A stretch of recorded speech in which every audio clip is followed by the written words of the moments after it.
We are live.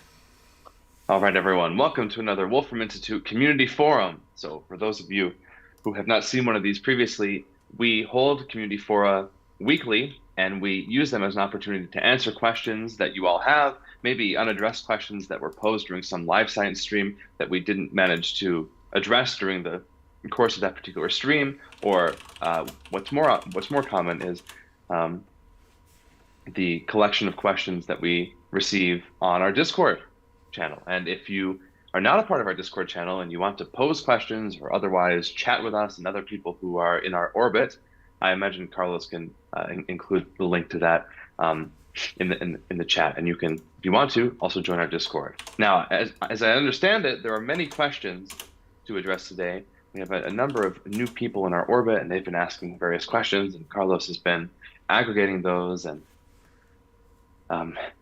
has them ready. So, Carlos, where shall we begin? What shall we discuss? Yeah, I thought it would be interesting to begin because there's a couple of conversations that I think can go a bit longer, especially the ones that you were involved in the comment section and so on. So maybe we could start by because I think Tom Lee asked in general Uh, for the breadth of topics that are being worked on at the moment. So maybe James could give a quick glimpse of the breadth of what is being done at the institute. Um, that's what I understood. I don't have 100% confidence that that's what they wanted to know, but that's what I understood from their clarification of my question. What they wanted to know. so Tom Lee, you know Tom Lee. Tom Lee attended the winter school, and he is one of our affiliates. And Tom Lee, I can gather, is asking in particular about areas of research in which we're involved, and in which research affiliates can also be involved. So, as I've mentioned during previous meetings, including both of the meetings that we held live that were attended by some of our affiliates, I do plan to create groups and teams for affiliates so that they're not working individually, and also for purposes of efficiency so that they're not scheduling individual meetings with Nick or you or me. It's much better to have the affiliates um, grouped together into teams that are united by some shared research interest. They can work with one another. They can pool their talents, especially if they're young. Someone might have some scientific domain expertise. Someone else might be better at coding. Someone else might be better at organizing their work or proofreading, or et cetera, et cetera, et cetera. So I think it's a good opportunity for them, and it's organizationally effective for us. And so Tom knows all of that. And I think he's interested in knowing what kind of teams we'll have.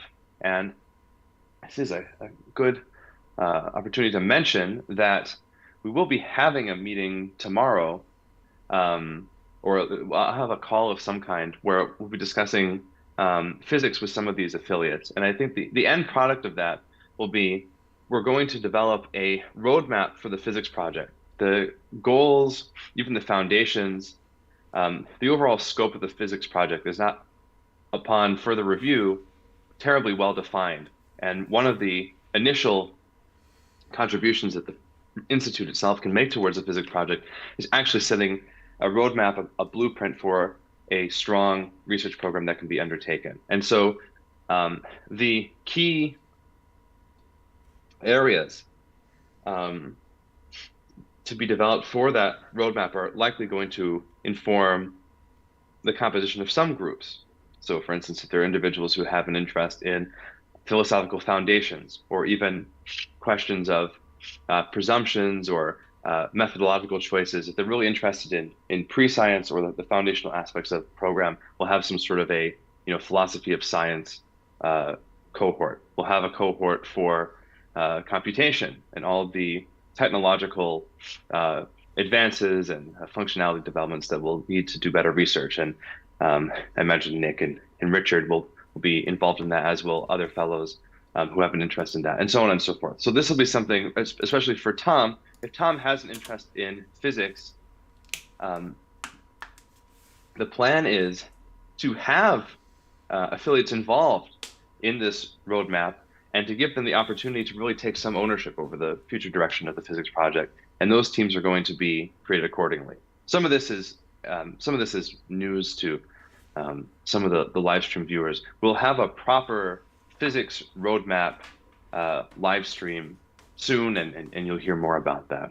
But a more general, well, there's a slightly more general and an even more general comment to be made in response to Tom.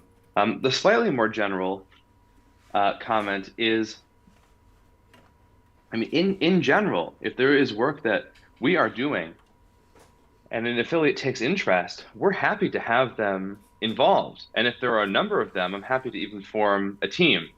I don't want to have too many kind of loose affiliates that don't participate in any kind of a team, because it will be important to have some structure, some structured means by which these affiliates can work with us. But to take Tom's case, that Tom is interested in Langlands, for instance, and he mentioned Langlands in his comment. And if Tom wants to join, Wukash and I during some of our sessions, and even if Tom comes and says, I don't know anything about Langlands, I know it's a Scottish name, which means that the project is great, but I don't know anything else about it. Wukash and I, of course, could benefit from even just explaining the basics. That is useful for us, because we'll identify lacunae, and we'll identify little blind spots that we haven't properly addressed, and the blind spots are still myriad, because it's a very complicated program. Lastly, and maybe we can end the stream with this, I can say a little bit about some of the areas of research that we're doing or that we plan to do, though in some cases, if I'm still discussing a prospect with a potential partner, or we're writing a grant proposal, or something along those lines, I'm more hesitant, because I don't like to announce something before it's been before its realization has been kind of confirmed and is determined. So there are, I will say though, even though I won't say that much about it, there are a number of potential projects, including in areas such as cybersecurity, economics, et cetera, that are being planned and will be announced once I'm more confident in their feasibility, and we have partners, and maybe we have funding, and we have fellows lined up. So there are quite a few things like that in the background, and maybe I can make some prepared statement where I think about things that are probably safe to announce, and I might exclude some that are still kind of being negotiated. Anyway, that's a specific response to Tom. I'll also contact Tom in person, because it seems like more of a personal question that he asked. Okay, so maybe we can move to Vince Spice, who asks, I would be curious to know how you guys think about language design in the context of the physics project and the sub-projects. Is it like all the details need to be fleshed out first, or perhaps multi-computation transcends language itself? Yeah, that's the question. Oh boy. I'm going to read that question myself. Where is that? Is that on Discord, Carlos? That is on Discord. You can see it in the community fora sort of summary that I created. Okay.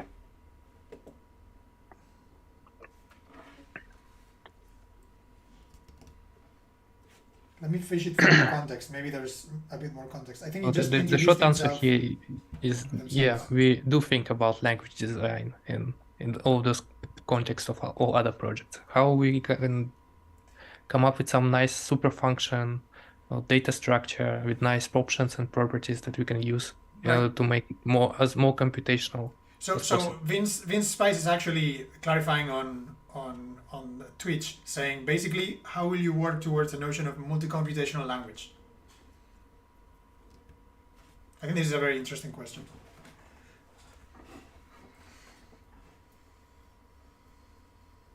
We kind of been talking about it recently.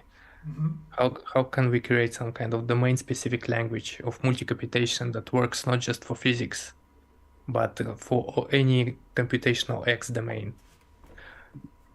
Yes, we were discussing it last night.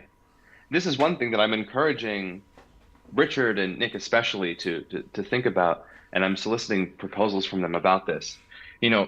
We find it often when we're working, say, with students at the winter and summer schools, that we'd like to prepare multi-way models of different kinds of processes, or other phenomena in a number of different fields, and we do encounter obstacles.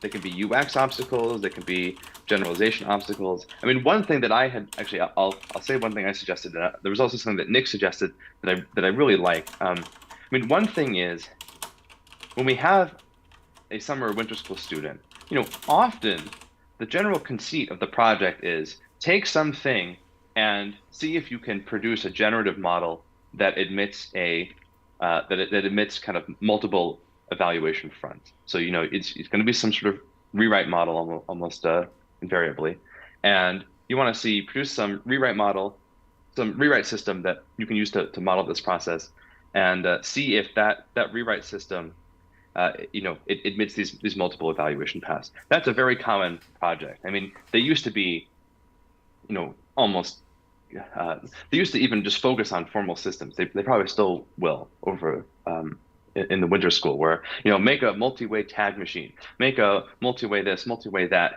take many of these formal systems and just see if you can make a multi-way version of it, or multi-way trading model, et cetera, et cetera, et cetera. It would be it would be convenient if in the future we have some way to easily produce multi-way models in a manner that has nice UX, that also does some of the computational work for the user in advance, so that if they're not a sophisticated programmer, they can still create some sort of a multi-way model.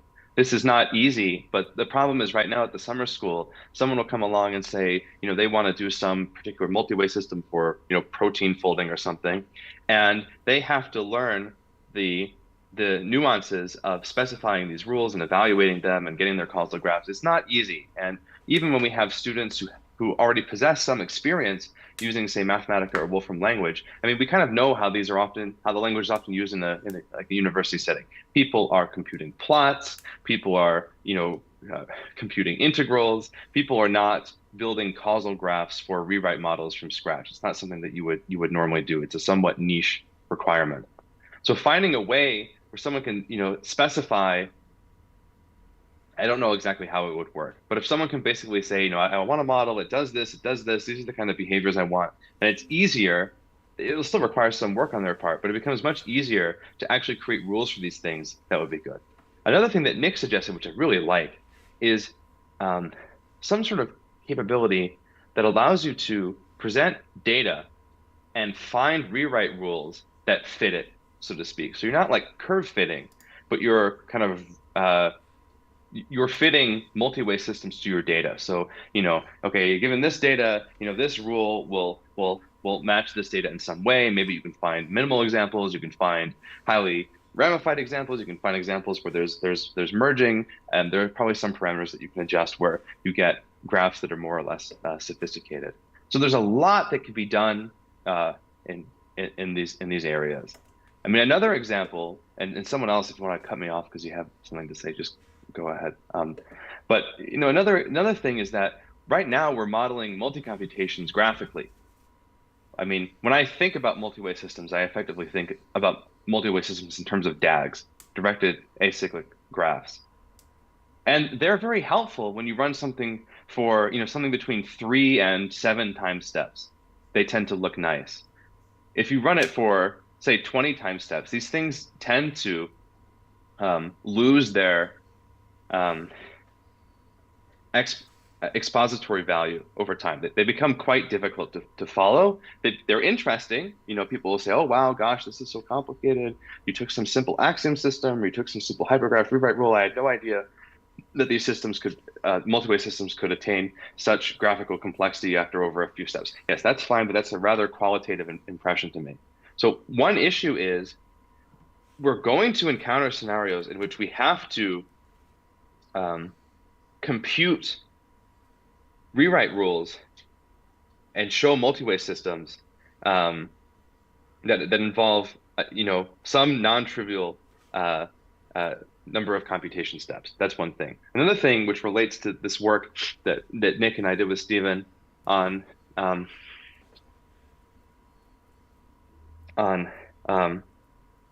formalized math libraries is that if you try and reconstruct multi-way systems from data, any kind of non-trivial data, those graphs will also be quite extensive, quite involved. And seeing the graph, like there are graphs in Stephen's metamathematics book where we show, breaking down the Pythagorean theorem into its dependencies. I mean, qualitatively, you get the impression, yes, there's this elaborate graph. It's very complicated. I appreciate that, you have to do a lot in terms of performing reverse mathematics on Pythagorean theorem. But other than this kind of qualitative or aesthetic impression that the graph gives, it's not exactly clear what other role it serves. And so even finding additional ways to visualize multi-computations beyond graphs. Yes, we can also coarse grain the graphs, which is another thing to do, but finding ways to actually show these outputs in a way that allows researchers to gain intuitions about the computational experiments that they're running. That's also crucial, because there are intuitive limits to graph-based output. Set-based output is even worse, especially when we have sophisticated functions that are tracking, say, causal relations throughout the multi-way system. I mean, I've seen examples that Nick has where, Nick, you'll have like this edge symbol that has like this very, very long, text on top of it. And of course, it's helpful for tracking causal relations, but it's not readable. So, if you run some rewrite rule for 100 steps, and there's significant branching, I don't want to look at it in terms of a set with a bunch of subsets. That's not really that helpful. A graph-based output is also, it can be helpful, but as soon as the graph becomes elaborate, it also loses its expository utility. So finding other ways to represent the output is important. And you might think, well, the output, that's again, it's rather expository. This is just about making pretty pictures. But when you're doing computational research at a fast pace, you're trying things, you're getting the output, you want to have ways, either visual or functional, where you can take some output and try and assess whether it matched your expectations. And visualization is one trick, though visuals can be misleading, and sometimes you want to perform further computations. This is something that we really need to advance further if we're going to be doing more advanced computational work that's multi-way in character. But what else, guys? This could almost be somewhat of an extension of the conversation we had last night. I mean, if we're going to, again, there is promise to a multi-way treatment of these processes.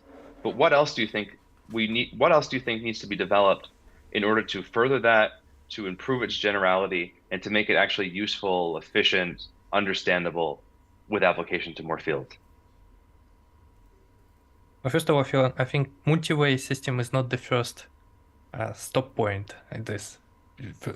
The first one is to actually compile your model or problem that you have into a rewriting system. And as soon as you have this, you can generalize it and make it multi-way. Because multi-way is a property of a rewriting system, and it's not like some formalism. We're dealing with formalism of rewriting system and not with formalism of multi-way systems in general. I agree. And yeah, I wanted to react to a few of the comments that Vince Spice is clarifying. So he's saying, do we need a designer like Stephen? Will language, in quotes, even work?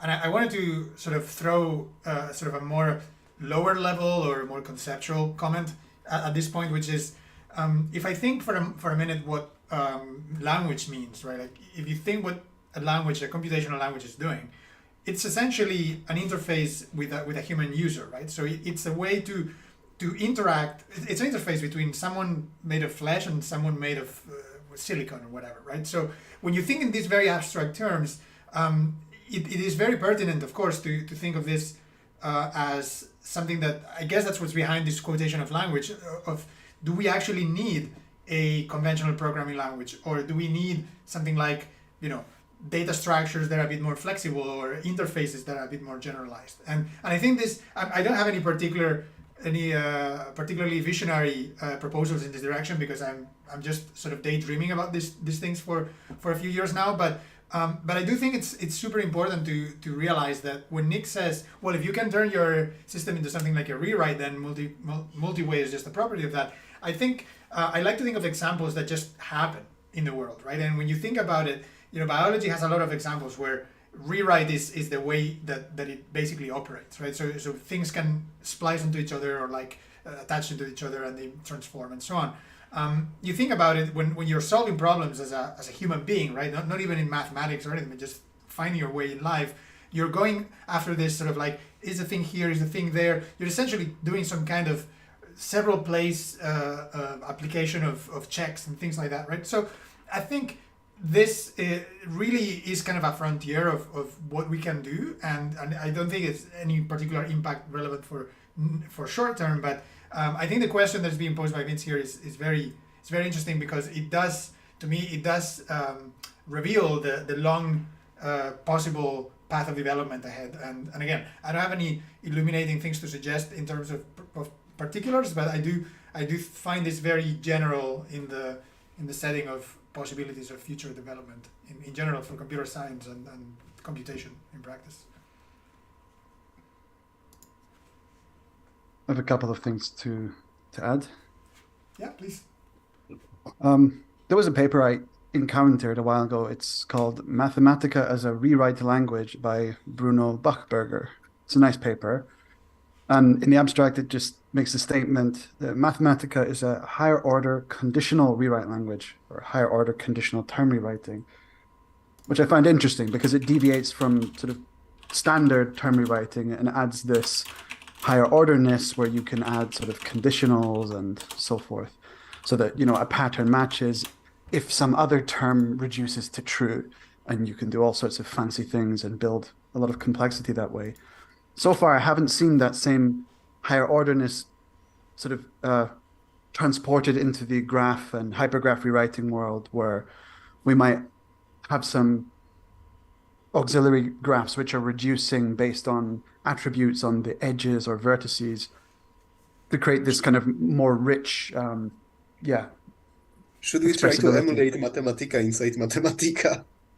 Well, yeah, I mean, Mathematica is doing this, it has this fixed evaluation order. It's doing this fixed point, reduce until fixed point idea. Every time the expression changes, you start the evaluation process over until you achieve fixed point. I kind of made this pattern packlet, which essentially, Mathematica pattern matching implemented in Mathematica. So, it's nice. So that's kind of like that idea of metacircular interpreter within the language itself. But I was speaking specifically more about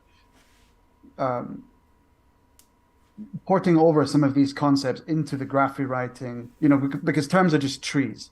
So applying this higher order conditional aspect of Mathematica into the graph and hypergraph rewrite world, in addition to adding some extra logic for processing of attributes, because so far I haven't seen us sort of dealing with attributed graphs. Not that it's that much of a step, but we could put symbols, values on vertices and edges, and those can be used as part of the computation. The other point was about kind of goal-based programming, which is rather than sort of saying what you want the machine to do, it's more about saying what you want. And then it's very analogous to something like theorem proving, where it's up to the system to search through this space and find a path to satisfy the goal that you specified.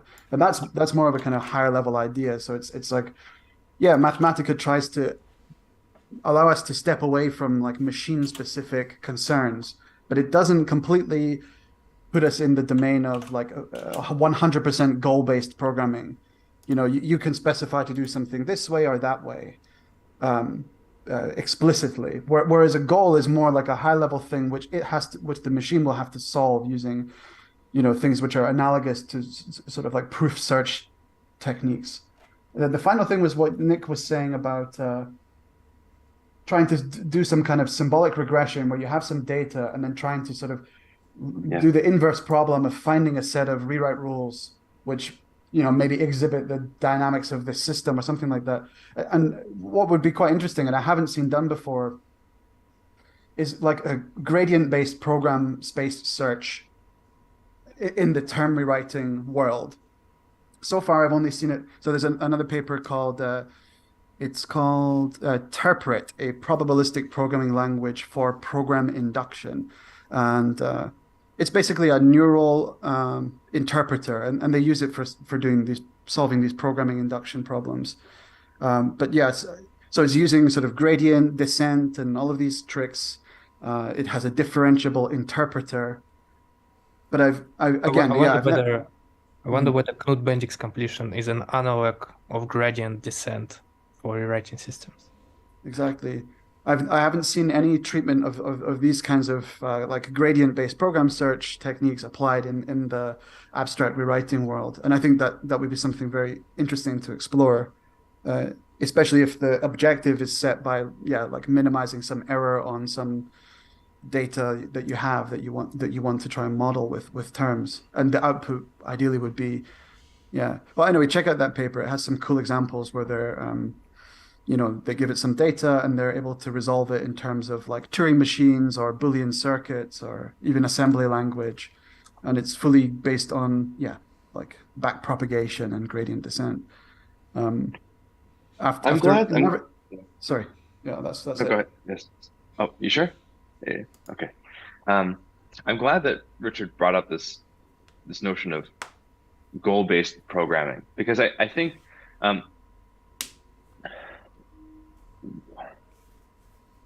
as the research that we do spreads and is done by more people with varying backgrounds and particular skill sets, I think that what we're calling language design will be one facet within the overall research program, but the other is the development of a kind of a research practice way of doing science, something of a higher level methodology that is very much related and informed by language design. Because not everyone is actually going to be participating in language design, but the way that we do research is obviously related to language design. So what do I mean? I mean, I would say that the kind of computational method that we're trying to promote involves at least two things. One is we talk about, Carlos and I joke about being cyborg mathematicians sometimes.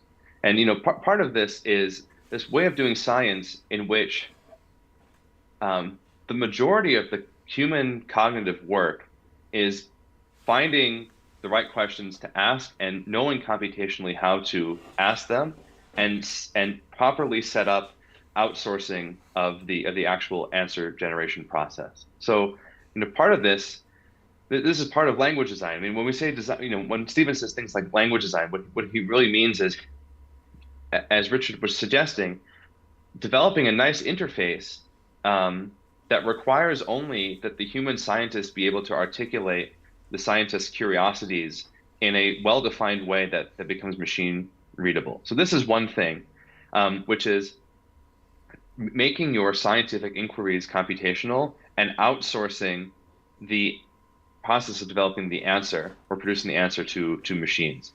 And we also will outsource part of posing the questions to machines too. I mean, this is what results in nice UX, is that you're operating with functions that are quite elaborate, but they have intuitive names, and you're able to kind of just compose them and piece them together, and that's a nice way of asking your question. The other thing is kind of more philosophically that we create concepts, we create notions, we create objects, and we can discuss them with one another as one would do in a mathematical setting or in any science that involves a lot of concepts like biology or medicine, basically any intellectual field, but that these concepts are animate and they do things. And you're able to discuss a particular object, but then you're able to query its properties, and you're able to pair it with other objects or functions and actually do things with them. I would say that these are really the two key ways in which this thing called language design ultimately should inform your research practice. That you're able to discuss concepts quite liberally, knowing ultimately that they're not simply fabrications of your imagination, that you are able to concretize them or specify the constraints on them, their behaviors, their properties. You're able to do things with them. This is, I mean, basically what Łukasz and I are doing, for instance, with computational language, is we can discuss all the different concepts that play in language, but ultimately they should fit together in some sort of web of dependencies. You should be able to compute particular results. You should be able to show why they do the things that we say they do, beyond just providing proofs, but actually being able to make this a computational object. And I think that this passage, this kind of philosophical passage from concepts to computational objects is key. And in terms of the acceleration of science, the transformation of the role of the scientist to almost a kind of a philosopher who is asking questions but is articulating those questions in a computational precise way. This is also a key transformation. I just want to say that so that for people who are interested in what we do but aren't themselves necessarily going to be submitting functions to the function repository or aren't going to go work for Wolfram Research and contribute to the language. Language design is a particular practice, a particular task for which some people will be responsible, but there is a broader implication, and it will affect the way that other people do science.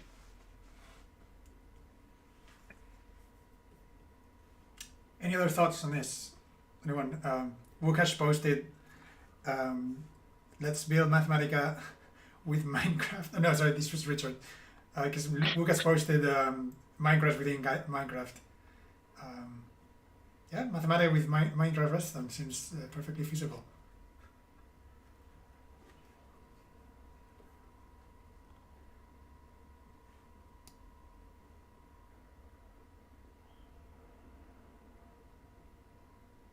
You're muted, Łukasz.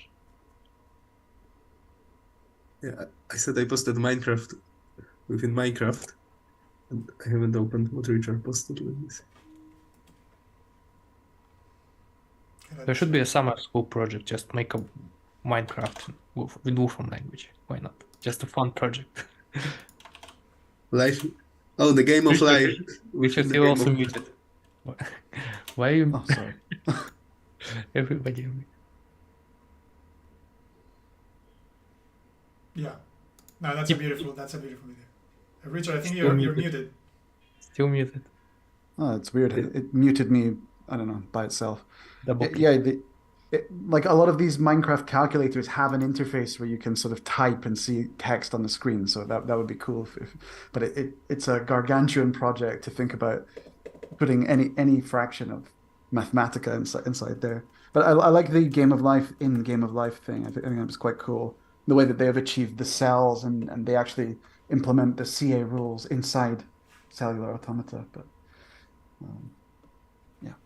Yeah, but like all of this X inside of X coded inside of X is just this fine graining idea that we had. Exactly. Right? yeah, it's exactly the same as the self-interpreter idea. Yeah. Yes. Yeah. Right. This is called bootstrapping, when you implement your language with the language itself and start compiling it from this Yeah. point onward. Like the first C compiler was handwritten assembly, and Yeah. then it's kind of like life in a way.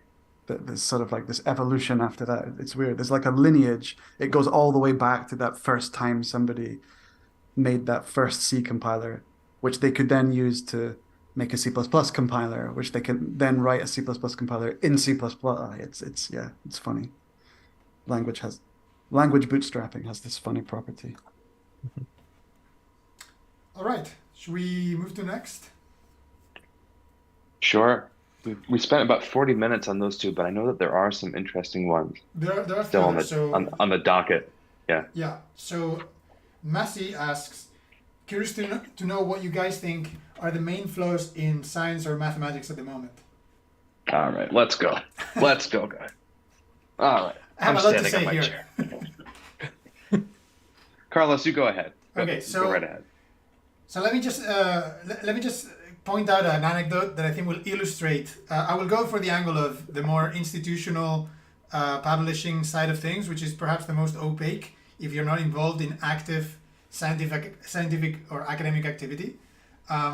So I'm not going to name any names. I'm not going to say any details just in case. But in the process of publishing a paper in a renowned journal, you are asked for publishing fees, which supposedly go to cover what normally the access to the paper covers, because you do open access, right? So this is the dark side of open access. So open access is a great initiative to make science open. That's great. But the dark side of it is that you're in this process, and you're basically told, well, you have to produce all the work. Obviously, you are the scientist, you are the academic, you produce all the research, all the writing, everything. You do your own editing these days because you already have LaTeX templates, so not even editing. You do everything, keyword, everything, right? And then once you submit that to the journal, and they distribute it to, well, the editor, I guess, who is on the payroll of the journal, does distribute that to reviewers, which are not on the payroll of the journal. They are also volunteers in other academic institutions or research institutions, and they then sort of review the work. And what's very interesting is that you get your review, positive, negative, improvements, whatever, and only if they are going to publish it, which basically just means listing it in the repository and giving it the seal of approval and the metrics, right? They then ask you for a fee.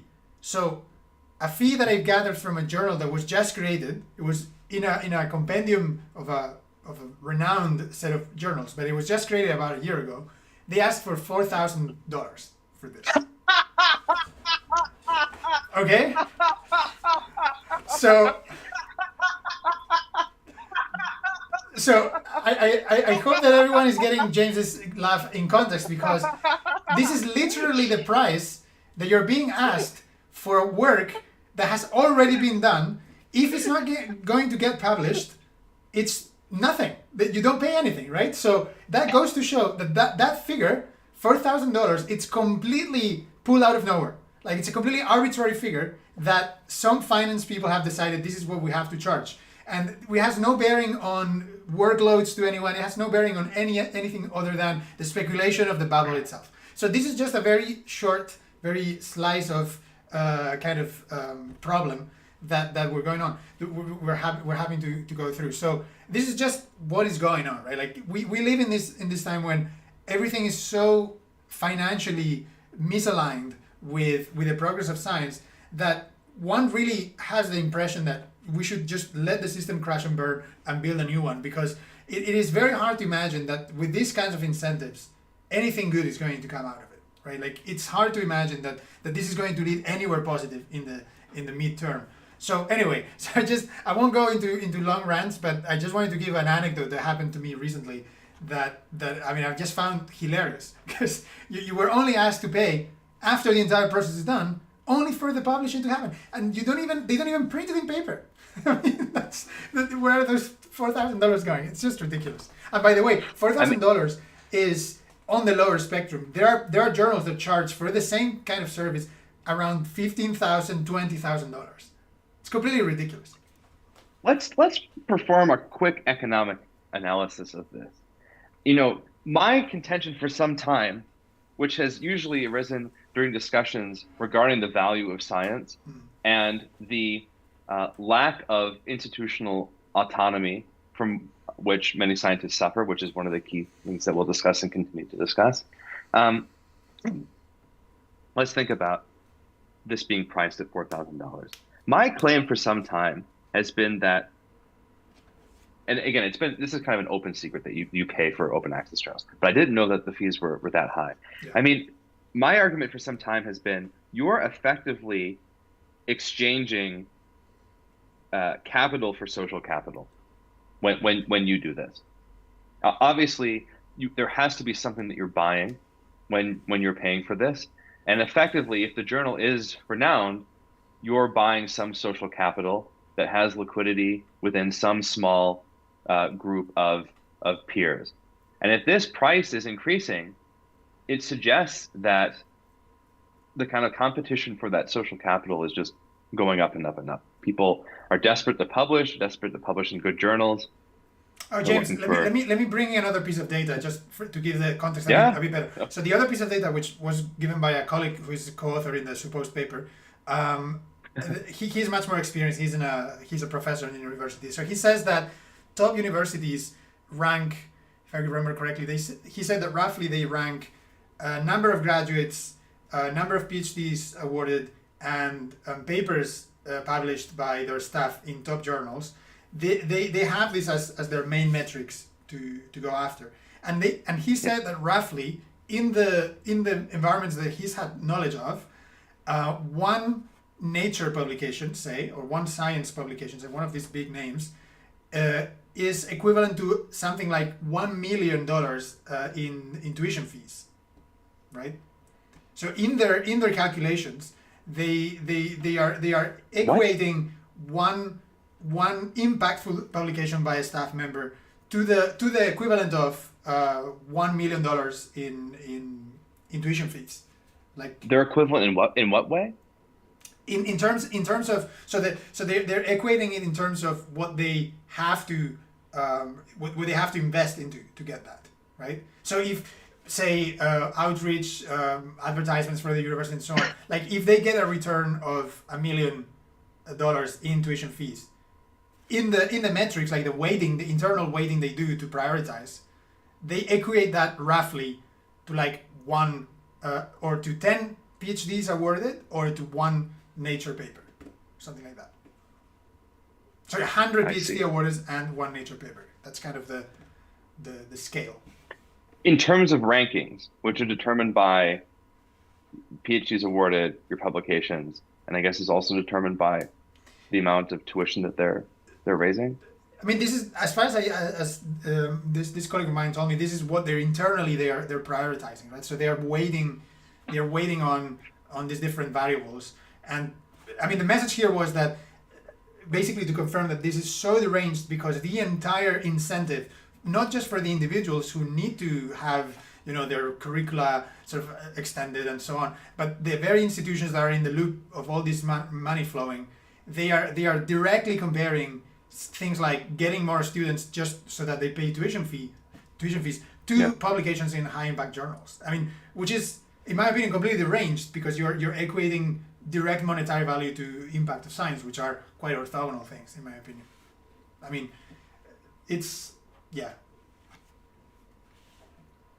So part of the I think one of the explanations that I've found for this is I mean, for sure that it's a factor what you mentioned, James. Like there's the social capital and you're getting access to that prestige and so on. But I think there's a large degree of bubble behavior going on in the sense that there is this effective monopoly or oligopoly of these few publishing companies, and because universities are sort of find themselves in this very bad corner of this system, right? Like they are kind of cornered by the fact that, you know, they need to somehow survive, and maybe this is a bad thing. I mean, I don't think maybe large universities shouldn't be a thing and everything should be more granular. Maybe, who knows? But they themselves, as being institutions that need to survive, they find themselves in this position where they have to create the sort of economic metrics and the company-like sort of performance indicators, and the only way that this has happened is when journals took on this role of, oh, we are also the ones that verify and the ones that you know give you the metrics and give you all that stuff. But this has been shown, actually. I can share some papers if you want, data that has been shown to be effectively meaningless. Like the metrics and so on, that they have been shown to be consistently not determinant of what people normally claim they are determinant for, right? So it's very clearly like a bubble behavior that we're just perpetuating because really there's no alternative so far. So yeah, it's in sense of a background machinery, what's running in the background that people don't normally see unless you are really in the trenches of doing it, it is really quite dysfunctional. That's why this institute is a glimmer of hope for the future. Well, I've been having a lot of conversations with people about the future of science, what we can expect, and how the institute should be crafted and architected in anticipation of these future trends. So I do want to make a comment.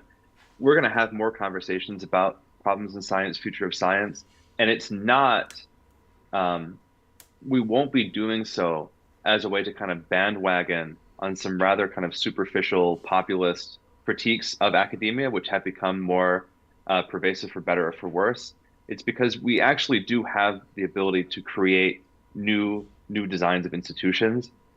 Even what I was saying in the previous conversation about the ways in which I think the practice of science will change as it becomes increasingly computational and as it becomes increasingly automated.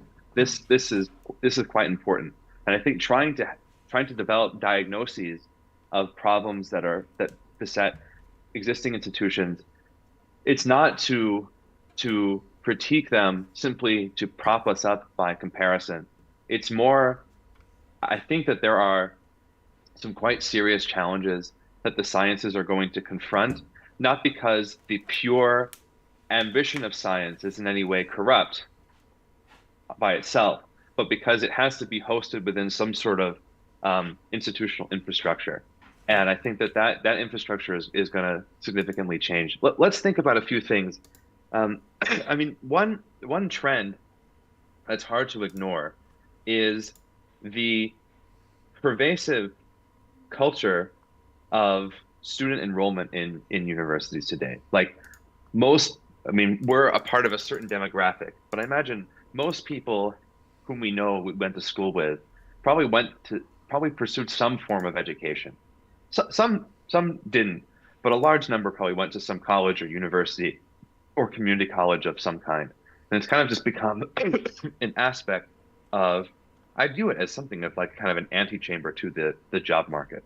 It's in many cases it's kind of interstitial period between public schools or I guess the pre-university, pre-college school system and the job market. And I don't know, in my case, my high school was considered quite good, but I felt as though it was woefully inadequate. And so I understood why most of my peers had to go to some sort of college, because they certainly weren't prepared for the real world.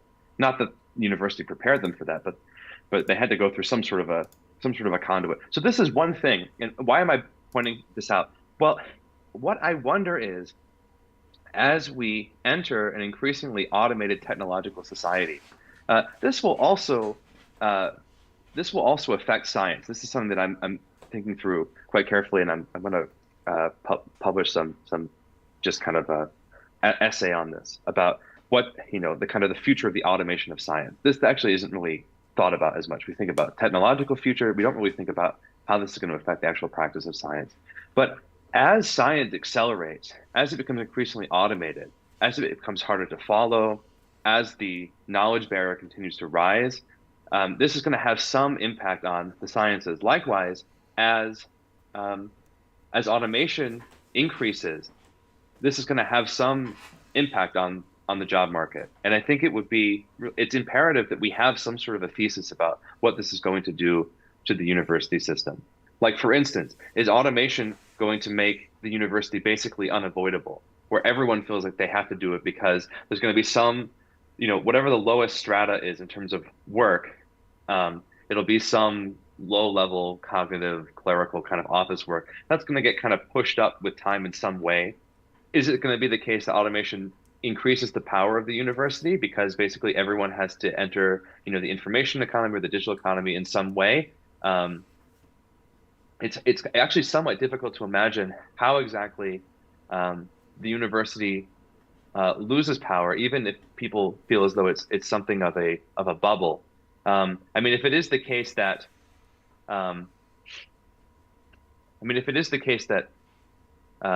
certain employers basically just start onboarding people as interns or as apprentices, I guess in some sense this could undercut the power of universities, but that would have to happen at a massive scale, and I don't exactly see how that would happen. So this is, I haven't thought through this myself. Does anyone have any thoughts about this? Does anyone have an outlook or a hypothesis of an outlook regarding the university? Because it seems to me as though, okay, I actually wanted to mention one other thing. One thing is that a lot of people are at least getting an undergraduate education.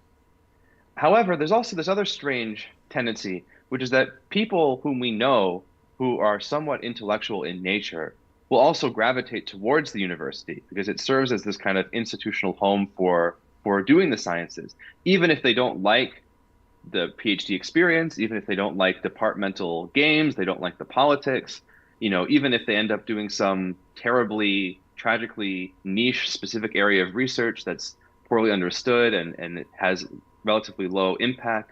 It seems as though for many people, this is like really the one place in which they can do kind of pure inquiry. And perhaps there's some ideological or political economic aspect to this too, where people want to do work, but they don't necessarily want to work within some organization that's informed by profit motive or something. The kind of acceleration and automation of the sciences will in some way impact this too. And Łukasz and I have had quite a few conversations about this. I mean, as it becomes easy, it's already easy with ChatGPT, for instance, to begin to kind of write essays. I think deep faking papers will become quite common. That the quality, I think, is going to decrease. There might be some papers that are very, very good. I think with time, machines will get quite good at doing science. Where does this leave the sciences? Where does this leave scientists, especially people who, at the moment, have a kind of intellectual disposition, and they tend to gravitate towards the university as a place where they can live a lifestyle that's informed by free thinking to some cliched extent, as opposed to working for a company or being in some other environment. The people have views on this. One, kind of this trend of many people feeling like they have to pursue higher education, and this elevating the kind of status and prestige of universities, and also this trend towards people who have an intellectual disposition towards like graduate school, and a lot of people competing for tenure track jobs or second, third postdoc positions. This like accumulation of preprints, this accumulation of PhDs on the market. People have views on this and where they think it's going. Yeah, I do have views based on my own experiences. That's all I can really offer. Actually, just as you were talking, I made some notes. It was in 2015 that these 3 MIT students got an AI-generated paper accepted into a journal. And yeah, that really sort of highlights how ridiculous the system is. And, obviously nobody even read the damn thing. They just looked at it and I don't know. But yeah, it's very, very parasitic. And I actually always found that kind of unfair. When I was at university, there was this system, I think it may be still there, it may have changed. It was called Athens, and it allowed you to access journals that you otherwise normally wouldn't have been able to access. So as a student of the university, I was now able to access things. And I always thought this was like ridiculously unfair, that why should I have the ability to access this work and someone in a less advantaged sort of situation wouldn't be able to. And yeah, even in my own life experiences, I went to a public school and then switched to a private school, which was actually a government-funded thing. So it was the last year they were offering this. They offered 2 places every year. It was called the Assisted Places Scheme. And the only way I was able to kind of go to that school was that you sort of go in, you do some test. No idea how the hell I was selected, but somehow I was. No, because back then I was a really like dizzy kid. I don't know. But anyway, that even in itself felt unfair, that you were getting this higher quality of education, and only because, of the sort of market economics of like, teaching basically. And so that was that. And we have, with the journals and things, we have that, what happened with Aaron Schwartz. So he was an activist who tried to, push back against this and downloaded a whole bunch of stuff and tried to upload it, and he ended up committing suicide over the court case where the government came after him for what he was doing. And you always see this with these like legacy institutions, the printing press, mainstream media, and now you have like YouTube and everything, that you will see sort of like traditional television media, sort of, at least a few years ago, would always try and ridicule YouTubers, but now YouTubers are sort of way more relevant than any kind of movie celebrity or whatever nowadays. So there is always this kind of trying to cling on for dear death as the old is replaced with the new. The same happened with cryptocurrency. You had, the Bitcoin came out of nowhere. Nobody paid attention to it. And then it you know, its usage skyrocketed. There's so much computation being devoted to it, and well, I mean, there's the money laundering concerns, and those have been sort of addressed now. Um, but yeah, there was a shift there. There's a book by Jaron Lanier called "Who Owns the Future," and whenever he gives interviews, he talks about we really got into a situation where it's like he who owns the largest computer wins. And as we're sort of moving into a more sort of computational world, we do kind of want to avoid that. Now let me see. And yeah, like again, so one of my employers who happened to be a PhD student at the university previously, it was in a conversation in a pub with him where he sort of told me, or he helped me understand something that I hadn't been able to understand through my courses. It simply was the topic of recurrent neural networks, which are some things that I've worked with a lot. But somehow back then I just couldn't understand this idea of like being able to train a network over some time steps. And, you know, just in a sort of informal conversation in a pub, he shared this little piece of knowledge, you know, on the back of a napkin, and I got it. And, you know, other than that, I would say that I've kind of mostly been self-educated, and I think there is a bit of a problem with, you know, what I preferred doing was going to the labs, reading the papers I wanted to, implementing the things I wanted to, and really pursuing, you know, it was even back as an undergrad that I first bumped into the idea of like a Kolmogorov complexity, and that idea fascinated me. Like, oh, is there some way that we can take any data set and reduce it down to like the most, you know, the lowest length program that you know. And that generated more curiosity and more thoughts. Whereas I think a kind of formal education system where you sort of go through these hoops, it takes that away, because people are just chasing, you know, they're just chasing the carrot in front of them. They're always trying to get that piece of homework submitted or do the exam or something. They're not really deciding their own path that they want to take. But anyway, yeah, I guess those Yeah. are the If I think about the people who had the greatest impact on me, there are kind of three classes of people. One is people who had ideas that were so bold that they made me feel like an obsequious, you know, servile, you know, prisoner in my life. Like just being around people who had, you know, such a clear and bold, independent streak of thought that you began to realize or come to the conclusion that you really had not developed much of an aptitude for thinking, and that you can get exposure to interesting ideas and start to develop your own, you know, thesis about things. That hit me really hard when I was like in my late teens, early adulthood. So that's one thing. The second thing is people who have a very strong, you know, work ethic or a certain ethic when it comes to their output or their habits or their style.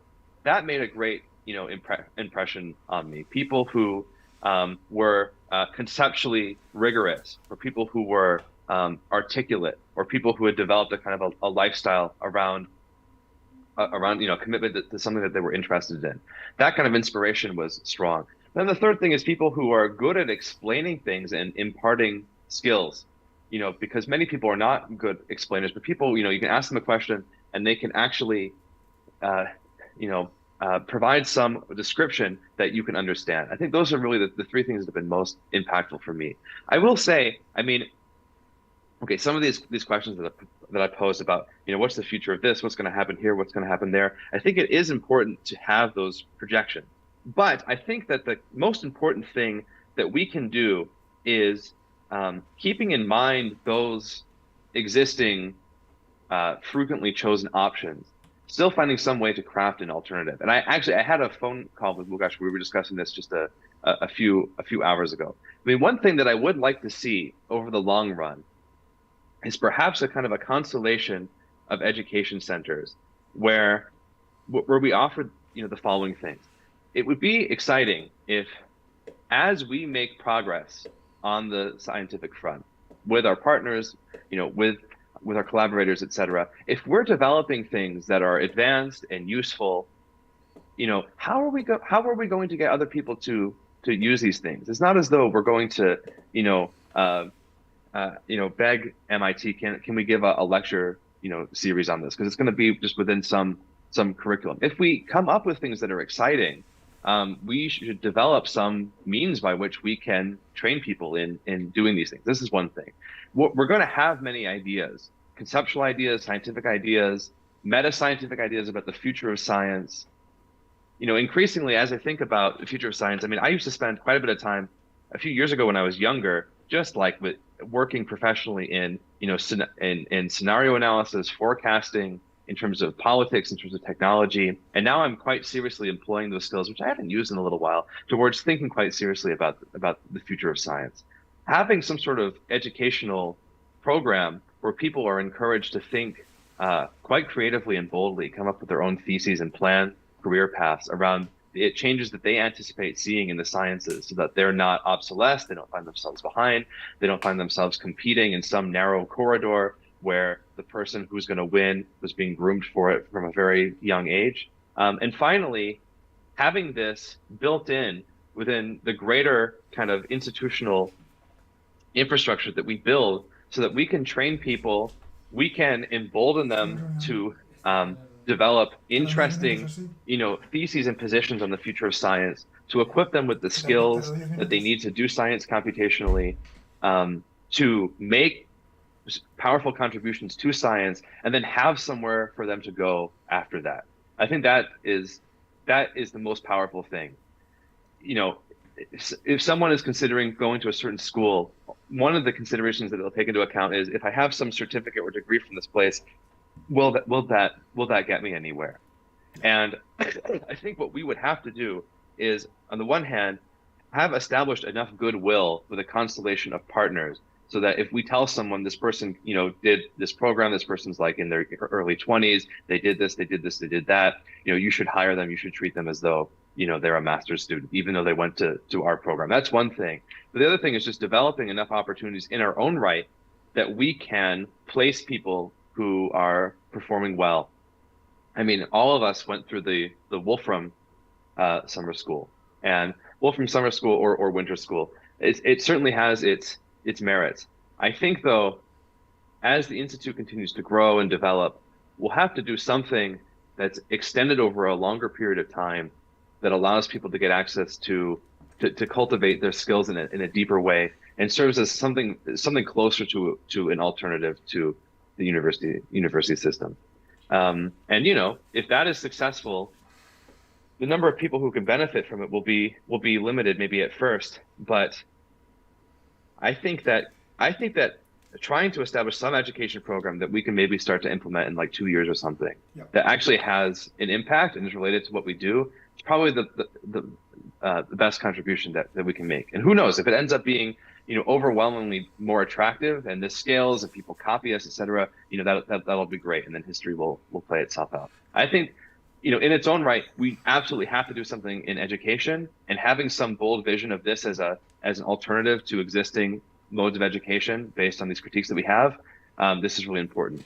There's a lot to say about things we can do in publishing, by the way, but that's maybe a topic for... Yeah. So James, I just wanted to second, because I'm glad that you brought up this education angle, because I do think that, so when people characterize universities, they normally attribute, I think, 4 or 5 sort of functions that they perform in the ecosystem, right? So one of them is education, another is certification, another is all these kinds of things. So I do believe that higher education, meaning getting access to the sort of idea space where research is being conducted, not the actual research, but the idea space where research is being conducted, that is completely monopolized by the university system worldwide, right? Like, there is an effective monopoly within the academic system, right? And that is, I think, largely an artifact of how history has played out. I mean, the fact that you had to go to these institutions since millennia ago, where knowledge was centralized, because information wasn't being kept and schools were being formed and so on, and people had to be physically together. Now, since the advent of the internet, I think this is a dying pattern. I think that we don't necessarily have to do this. Obviously, institutions are self-sustaining, and universities are interested in keeping the status quo as it is. But I do think there's this niche that is pretty much like an ecosystem-wide niche that is in front of everyone, which is if you have the means, and the niche is being explored already. You have Coursera, you have all these educational YouTube channels, you have Twitch, you have all these things, right? But there is this clear state of affairs where if you are, suddenly we have an open market of quality education. Thing is, a lot of very good education is already free circulating, but I have this feeling that we can be placed as an institute or very new incipient kind of proposals of education can be in this moment of history where essentially transition is kind of a phase transition from, if you are centralized, if you are within a university, you're going to get these lecturers, you're going to get these colleagues, you're going to get this kind of environment, to a situation where going to universities is more like a choice of all the extraneous factors, but the education, maybe it is actually much more decentralized, and so universities might be top players in this ecosystem, but not the only players in this ecosystem, right? So I think that I completely agree. I think this is one of the first conversations that we ever had on trying to imagine how things would progress in the future, and I'm very passionate about this. As I said, to me,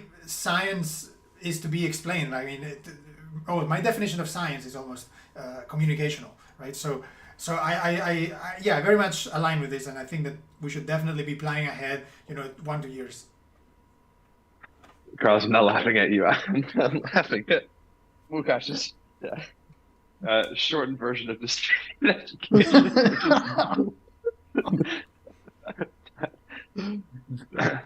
Yes, Carlos and I did have some chats about conversations about this, like maybe almost a year ago, maybe like 10 months ago or so. Yeah, 10 months ago. And I think so I've seen examples of this kind of distributed, online approach to education. I've seen it like in philosophy. I've seen it like in the humanities, for instance. I haven't seen a version of this besides like when someone gets certified in how to use ML from, MIT or whatever this thing is that people do. And I actually, maybe those things are good. I'm not sure. I haven't seen an example that has some of the merits of these like humanities or philosophy or design or art based versions of these that I've seen. I haven't really seen it done for STEM, to use a kind of a brief umbrella term. Yes, it can be done. There are all kinds of questions about this framing in terms of centralization and decentralization is interesting. It's interesting. Could this whole thing be done online? Could the future of education be done fully online? I'm not sure. I'm not claiming, by the way, I'm not claiming that the replacement is to be fully online. I'm claiming, because that's, who knows, but I don't think that's so much the point. The point is more that the information itself, like having access to like a full lecture course that is recorded, that is going to get much more normalized, I think, because at the moment it's being kept by the fact that you're effectively paying a university to offer you that service, right? So they have a direct economic incentive to keep it centralized and to keep it sort of siloed and so on. But I do have a feeling that if institutions like ourselves, like other people, I have actually 2 friends in 2 different parts of the world, in Mexico and India, who are trying to build things from the ground up, especially in developing countries where there's not so much competition, where most people tend to immigrate and try to seek for opportunities elsewhere.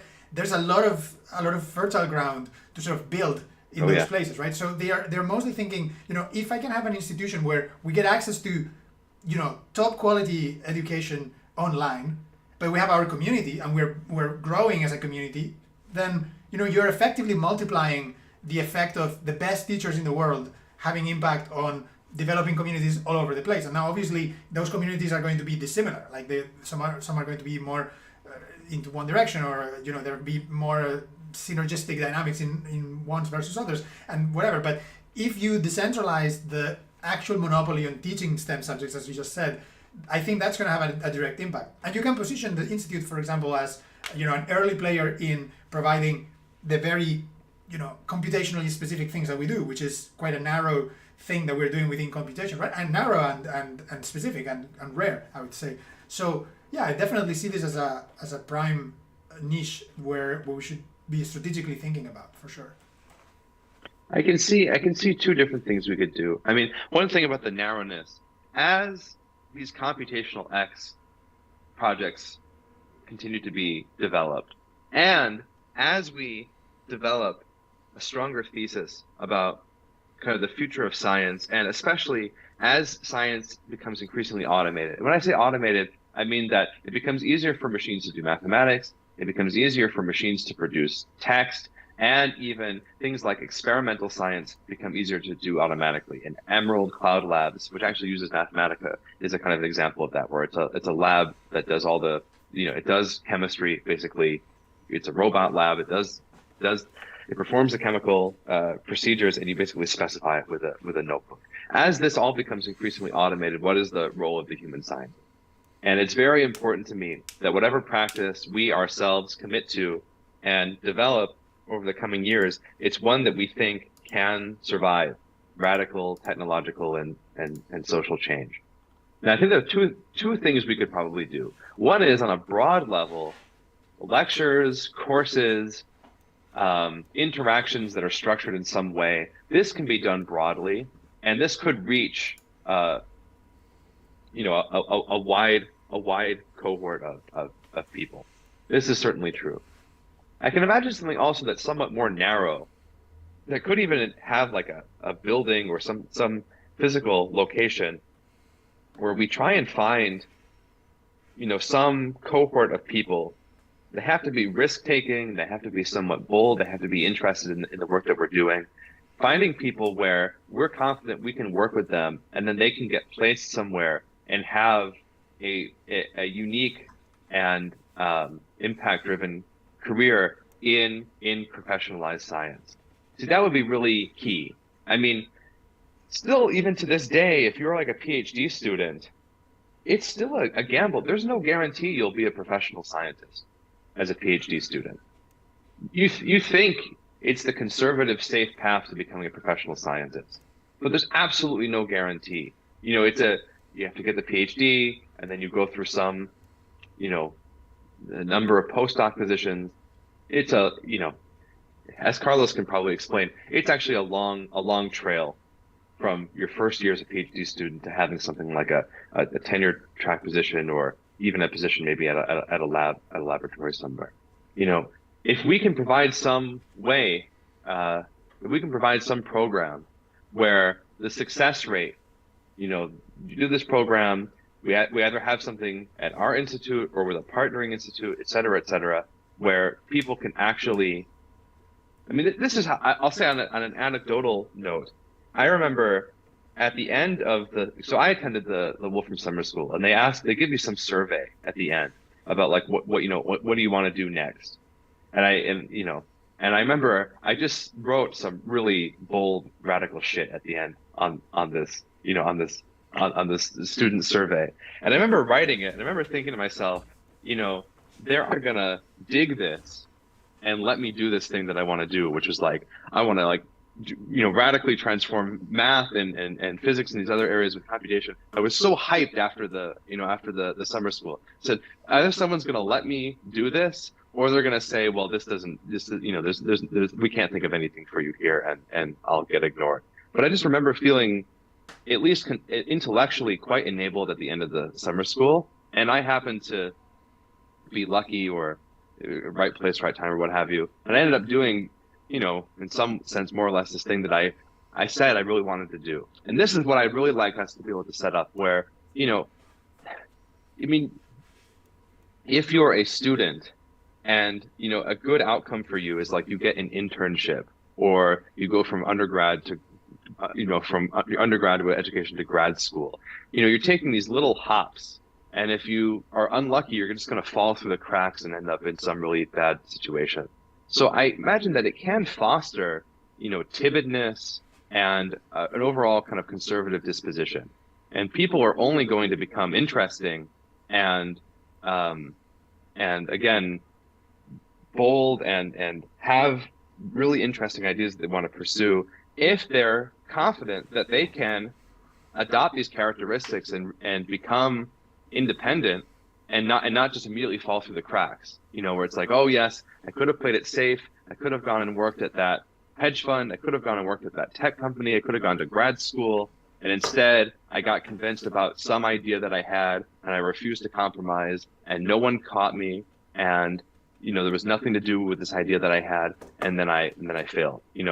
I think that there is some conservatism amongst people because they're not confident that they can just do whatever they want and actually get away with it. They're going to blow their opportunities. They're going to forego these pathways that could lead to a kind of a compromised lifestyle. And they take those, because they're afraid that if they say no to them, they're going to end up with nothing. And when I was younger, I did a lot of that, and I did end up with nothing for quite some time. I was poor, I was hungry all the time. I mean, that does happen if you say no to otherwise sensible opportunities when you're really young. So that's the thing, making people feel like they can really do exactly what they want to do, and then actually allow them to do it. If there's that direct pathway, again, that pathway is uncommon. That outcome is uncommon in the university system, I think. People end up in all kinds of weird places. There's no guarantee that you enter some PhD program and you're going to end up a professional scientist. If all the people who go through this program end up doing like groundbreaking work in applications of computation to science, it's like, well, I should go do that too, because that's what I want to do. And it seems as though if you do this education program, you actually go places. That would be powerful, even if it's on a small scale. Yep.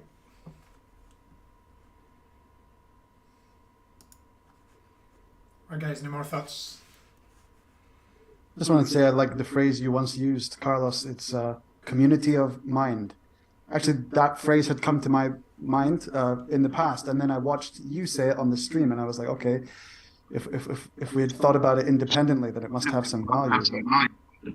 Yeah, like learning by osmosis, just being part of a community, not being sort of an island on your own, and where you can easily get lost. I think there's huge value in that, and already even just with the interactions we've had, just listening to somebody from an area of expertise explain something, it can really help solidify things that you've only partially understood in the past, maybe in some other area, because you're really communicating like ways of thinking to other people, new ways of looking at things, new languages.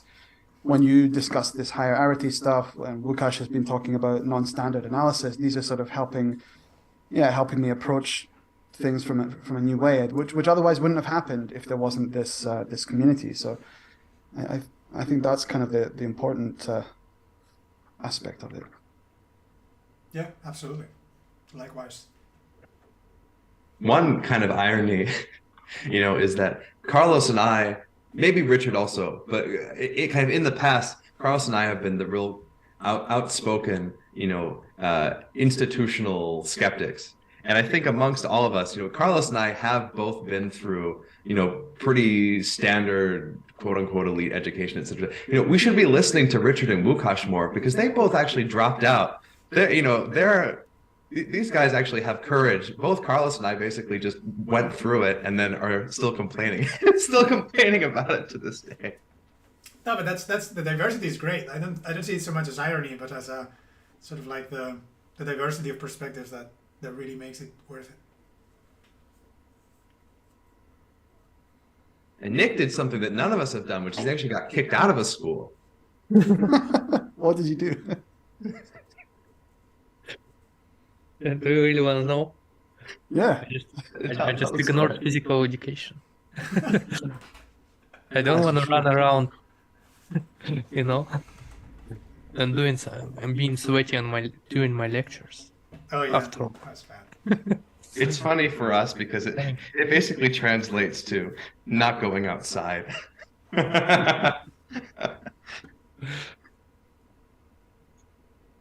There's a lot to be said about this topic. I'm really glad that this individual, Macy, who might very well be new, Yeah.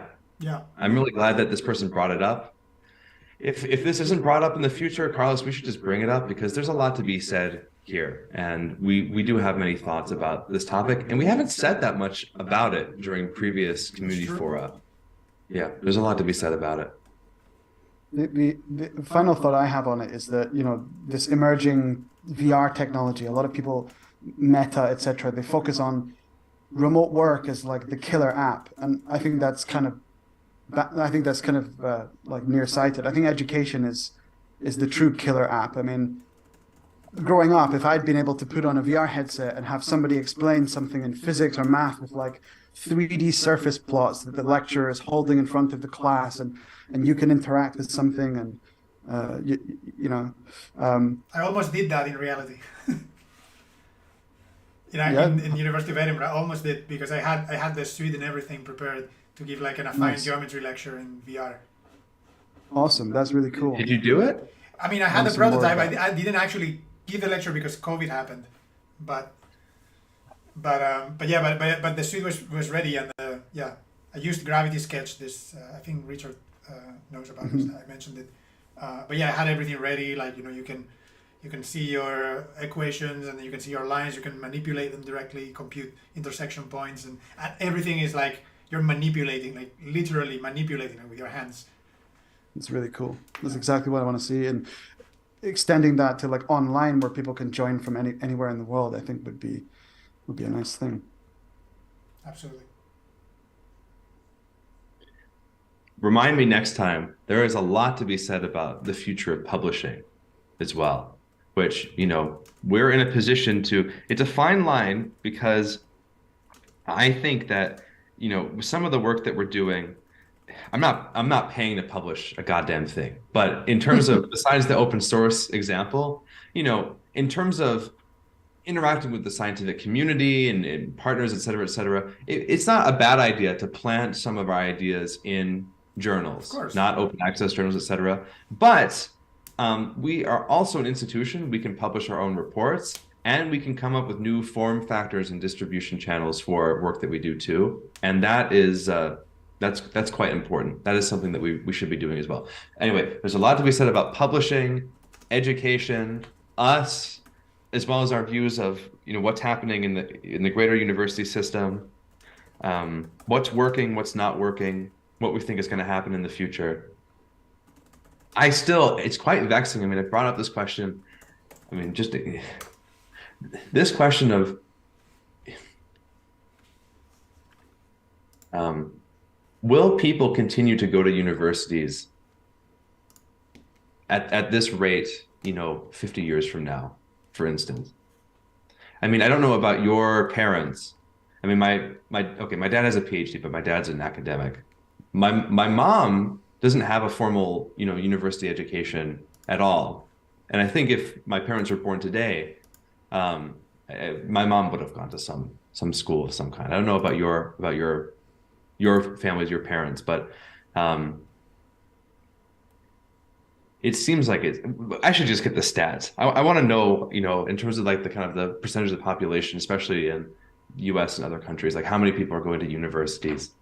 And I really wonder what it would take for that to stop, but also under what conditions it would continue. And if it doesn't continue, you know, what the alternative will be. I mean, actually, I'll just ask as a kind of one final provocation.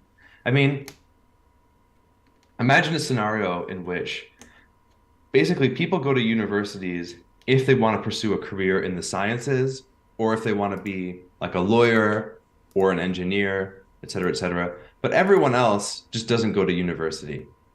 Do you think they'd miss anything? Like, you know, I know people who, or I can think of like people from my high school or something.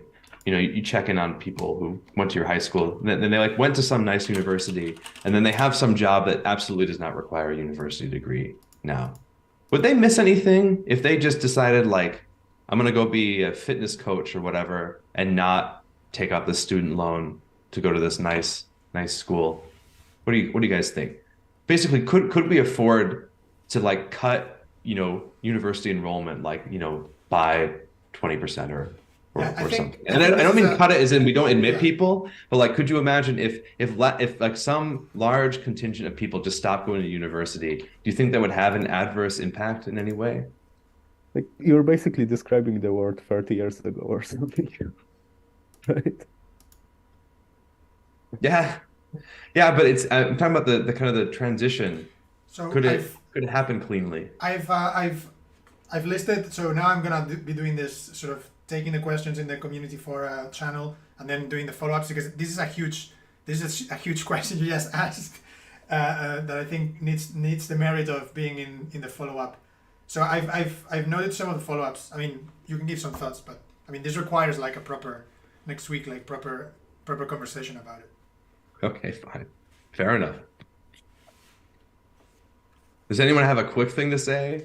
Like, I mean, my quick thing is that what you miss is I think there's great value in having an institution in a society where you are basically keeping the alive brains that contain the flowing information that is otherwise stored computationally or in a register. I think I've always claimed that the function of an academic is not so much to produce science or to teach directly, but to be a living brain that can actually interpret all the code that is stored somewhere. So I think that's where you miss, like, getting in touch with that part of civilization, which are sort of the intellectual like the housekeepers, like the people who keep the ideas. I mean, because it's a fantasy to think that you can. I mean, I guess if you have a fully embodied AI thing that effectively looks like a human, but then it's kind of, that's my point. Like, if you fully replicate the academic artificially, then sure. Like, but you need that kind of figure. You need something that can teach, they can communicate, they can incite to explore, and so on. And I think that's just valuable in general. I mean, regardless of your professional intentions, the question of professional scientist is itself something quite debatable in itself. So that's why I want to have another full conversation, because there's a lot to weave here. I mean, if someone were to make the argument that in order to be a functional adult and understand the market, if you're in a democracy, in order to understand, civics, in order to understand like how to use technology, how to use computers, hopefully maybe knowing one programming language, to be at least kind of quantitatively somewhat numerate, so that how to, I mean, a lot of it is like basically how to function in a modern, technologically advanced capitalist society to some extent, like personal finance, how to use technologies, understanding the kind of basics of the planet. I mean, I can appreciate someone making that argument that before you transition to the workforce, you should know all that. But to revisit a very brief comment I made before, this could be done in the high school system. One of my critiques is that the primacy of secondary education or higher education is in part a means to compensate for the disaster in at least in the US high school education. Much of that could have been done previously. You could have high schoolers who were well versed in civics, personal finance, they know how to code, they're not leaving high school having just learned an integral their senior year. They know group theory, they know linear algebra. You could learn all this stuff in high school. If you want to go into math, you should have basically done Galois theory or something by the time you graduate from high school.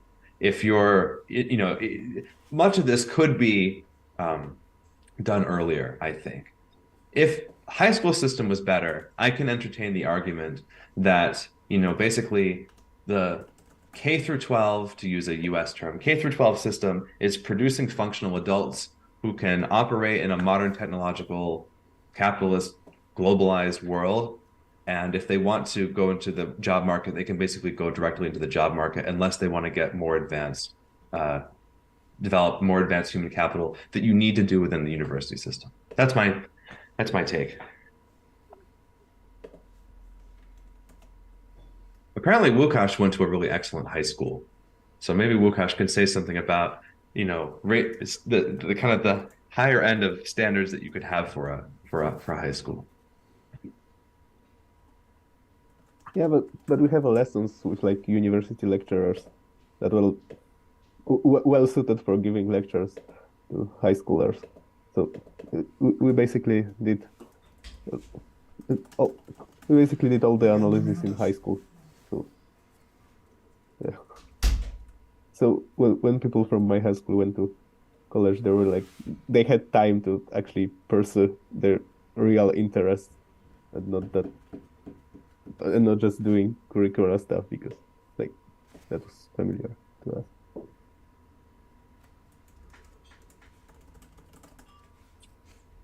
Well, But I mean, like, is it that's the point too, to really have time and this like freedom to choose the topics academically, even if you're like in the early years of college or something.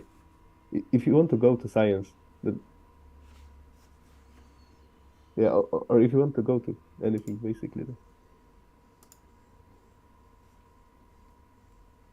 I agree. I think a lot of people feel forced into it, and it doesn't become this self-empowering thing, and they become scared of the topic. I remember I would help the teachers because coming up to exams, they were so overburdened that I would help sort of teach other people, and you could see that whenever they started to understand something, they would get that feeling of self-empowerment, like, oh, I can actually do this, and rather than the viewpoint that oh, maths is pointless, why should I care about solving some equation or something?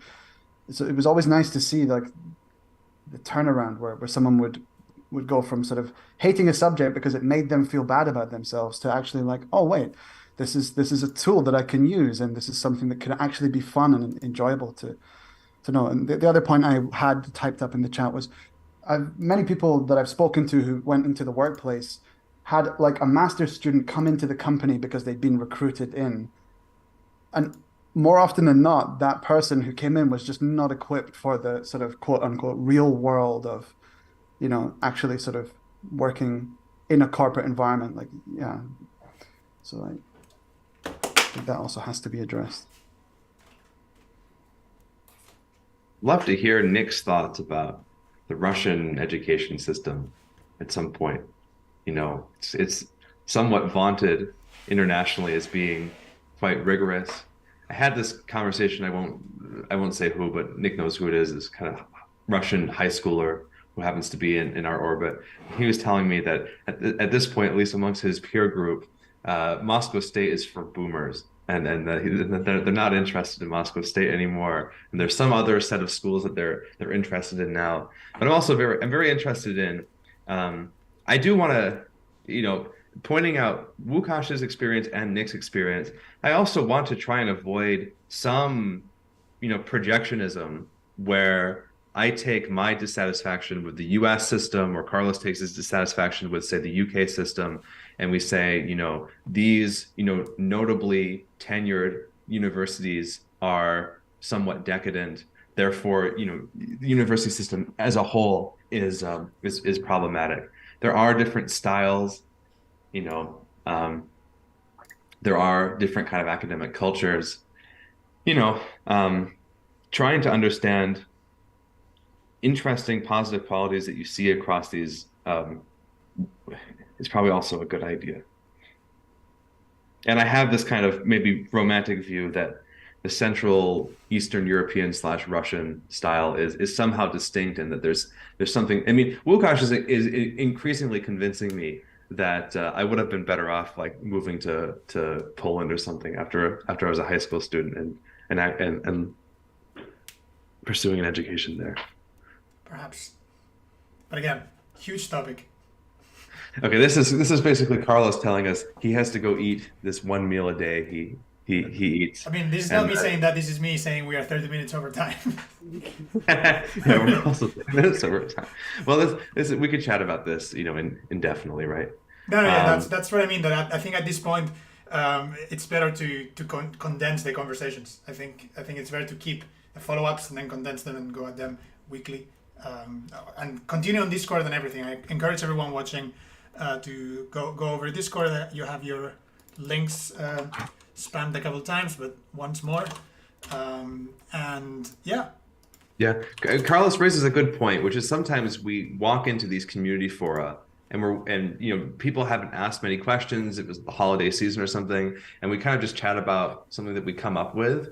But if we have a good session like this, we can just continue these discussions next time. Yeah. And it should not be a struggle, even if there's a holiday or something and people don't have questions to address these. So yes, Carlos, thank you. This is a very good idea, kind of storing these, and we'll revisit them next time. Yeah, I'll be keeping track of that. No worries. Thanks. Right, all right, guys. Yeah, this was fun. Thank you to let's address some people. Yeah. Thank you to Vince Spice. Thank you to Tom Lee. Thank you to Fractastical, we didn't even, unfortunately, Joel, we didn't even get to yours though. We're That's for next obviously time. keeping track of it. Thank you to Macy, M-A-C-I, Masi, Masai, M-A-C-I. Thank you. You certainly, I mean, sometimes these simple questions are quite provocative. Yeah. Main flaws in science mathematics. It's like, here we go. Yeah. All right. Well, this Bye, was guys. fun. See you all tomorrow. Cheerio. Goodbye.